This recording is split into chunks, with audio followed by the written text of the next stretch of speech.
एक गांव के पास एक चुड़ैल और एक भूत रहा करते थे। दोनों हमेशा गांव वालों को परेशान करते थे। चुड़ैल और भूत नागिन की बेटी को मारना चाहते थे क्योंकि वह नागिन से बदला लेना चाहते थे। सुनो जी, मैंने सुना है कि हमारे पास के गांव के जंगल में ही वो नागिन की बेटी रहती है। ये तो बहुत अच्छी बात है भाग्यवान। हम आज ही से नागिन की बेटी को मार देंगे और अपना बदला पूरा करेंगे। जिस तरह उस नागिन ने हमको मारा उसी तरह हम उसकी बेटी को तड़पा तड़पा कर मारेंगे, तब पता चलेगा नागिन को। तो चलो भाग्यवान, शुभ काम में देरी क्यों। तभी चुड़ैल और भूत नागिन की बेटी को मारने के लिए वहां से निकल जाते हैं। इधर नागिन की बेटी बैठी रहती है। नागिन बैठी ही रहती है कि वहां पर भूत और चुड़ैल अचानक आ जाती हैं। उन्हें देख नागिन की बेटी खड़ी हो जाती है। आप दोनों कौन हो और यहाँ पे क्या कर रहे हो? हम दोनों तुम्हारे मौत हैं और तुम्हें आज जिंदा मारने के लिए आए हैं। तभी नागिन की बेटी और चुड़ैल लड़ने लगते हैं। चुड़ैल की शक्ति के आगे नागिन की बेटी कुछ नहीं थी, इसलिए वह घुटने टेक देती है। तुम्हारे साथ नहीं लड़ सकती, तुम मुझे छोड़ दो, मुझे जाने दो। इसी तरह 10 साल पहले भी हमने तुम्हारी माँ को कितने बार घुटने टेक कर क्षमा मांगे, फिर भी उसने हमें नहीं छोड़ा। आज हम तुम्हें छोड़ देंगे, आज तो हम तुम्हें मार के ही जाएंगे। मारने से पहले मुझे एक बार बता तो दो कि मुझे क्यों मार रहे हो।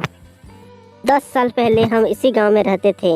हमारे पास खाने के लिए अनाज नहीं था, इसीलिए हम दोनों रात को चोरी करने के लिए गांव-गांव जाते थे। हम चोरी करके ला ही रहे होते हैं कि तुम्हारी माँ ने देख लिया हमें।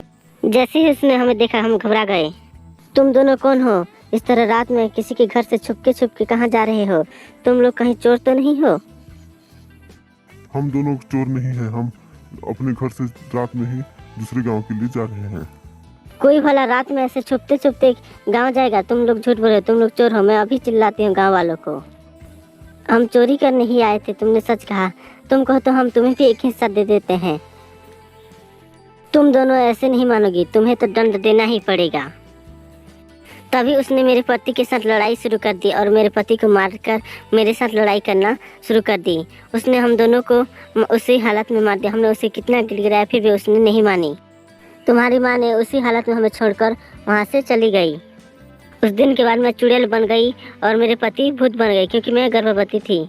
तुम लोग चोरी कर रहे थे, इसलिए मेरी माँ ने मारा। यही तुम्हारी गलती थी। इतनी सी गलती के लिए मार देगी? तभी नागिन की माँ वहाँ पर आ जाती है। अच्छा हुआ माँ तुम आ गई। ये लोग मेरे को मारना चाहते हैं 10 साल पहले की गलती के कारण। आप इसे मत छोड़िएगा, क्योंकि इन्होंने मुझे मारने के लिए धमकी दी थी। ओ नागिन, पहले हम साधारण आदमी थे, आज हम भूत बन गए हैं। आज हमारे पास अपार शक्ति है।